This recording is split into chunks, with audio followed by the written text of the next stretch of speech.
All right, another big announcement today from Microsoft is that the Surface Duo is going to be out. This is the phone. The phone. We're talking about a phone. And it's finally debuting. And to talk all about it, we've got our own editor-in-chief, Jeremy Kaplan, joining us. Jeremy, it is so good to see you. This thing has been so highly anticipated for so long. Where do you want to start off with this? Oh my gosh. I remember seeing this last year when Microsoft debuted it at one of their big Surface events. It was October of 2019. And I was like, wow, my mind was just blown. And so to finally actually have the chance to potentially sometimes get our hand on it is very, very exciting. Yeah, it's not out yet, but they have finally announced a release date for it. A price is going to be $13.99. I'm pretty confident that we're going to get a review unit in the next couple of weeks. So we'll have a review up ahead of the launch date when it's going to finally start shipping, which is September 10th. So yeah, very, very exciting.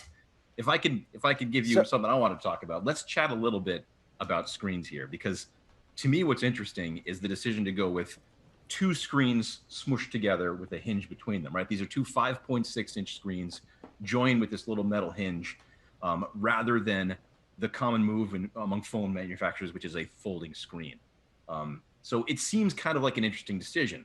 We asked Microsoft about it yesterday. Why would you not do that? You know, I'm thinking the skeptical me says maybe they couldn't figure out the technical challenges of it. Maybe the cost was prohibitive. And the answer is actually pretty interesting. What Microsoft argues is that the way that your brain works is, think about when you try to retain a long number, right? If I said to you 86192432 smiley face Batman symbol, you would have a hard time retaining that because the brain works in a certain way. So after studying Person, man, camera, sorry. exactly. So after studying cognitive processes like that, they decided that having two screens actually facilitates getting work done. You're able to think better because you've got chunks of information rather than one screen that sort of folds in half. So it kind of logical when you stop to think about it. Yeah, I'd never actually thought about it in that manner. So that's why, at least that's why they're saying that they did that. So when it comes to it, you know, and thinking about it going from that way, what are some of the unique things about this then that makes it stand out? Yeah, so this concept of two screens joined together, that to me is the unique thing, because well, the other, let me put it this way, the other unique thing is the absence of unique things, right? If you're looking at smartphones today, you put a whole, you just like a laundry list that you go through and you check off if you're a phone maker. So it's going to have 5G, it's going to have the Snapdragon 865 processor, it's going to have wireless charging. And Microsoft said, all of that stuff, we're not going to deal with any of that stuff. So it doesn't have any of the specs that you would anticipate. What it's got is two screens that fold up. The premise here being, how can you do more with a device? It's not about faster, bigger, smarter. It's about doing more with the software. And that's one of the areas that Microsoft has really shown over the years. It's tuning software to work really, really well with hardware. And if you think about it, that's what Apple has done so successfully over the years, right? So, and Microsoft has been imitating that and saying, how can we bring the same attitude and approach towards Surface? So what this thing does is really, really remarkable things that are just kind of intuitive and smart. You can open two apps side by side. You can drag and drop information between them.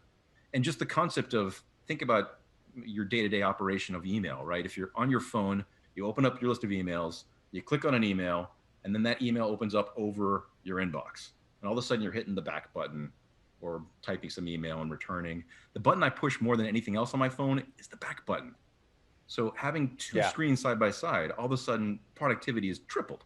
It's amazing. Well, with this, you know, since you said they made some announcements about we got the price, what is the actual release date and when can people get their hands on them?